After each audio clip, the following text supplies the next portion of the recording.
nós é fundamental é que debe entender a importancia do servizo de atención temperá como precisamente garante da igualdade de oportunidades para todos aqueles nenos e nenas que precisen un reforzo na súa primeira etapa de 0 a 6 anos, e para iso, pois, o que queremos tamén é parabenizar ao Concello da Pobra do Caramiñal, porque neste caso asume un servizo esencial e comprométese a prestalo con calidade non só para o propio Concello, senón para un entorno comarcal, e nos entendemos que isto é responsabilidade da Xunta. Quixera comezar por parabenizar o conxunto de traballadores e traballadoras que se entregan cada día no CAD da Pobra, porque 125, como explicaba Miguel, non é un número, son persoas, son menores, son nenos, nenas, son adolescentes aos que os traballadores e traballadoras, aos que o Concello da Pobra están dispensando bens tan básicos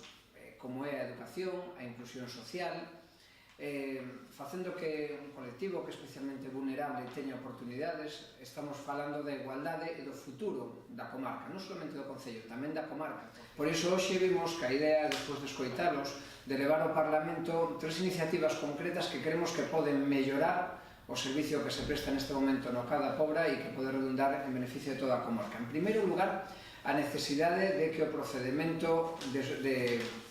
transferencia de subvencións funcione nos plazos reglamentarios, non? En segundo lugar, simplificación dos trámites administrativos para evitar que o personal teña que botar un tempo innecesario duplicando cobertura de informes, entrega de documentación, de xustificación. En terceiro lugar,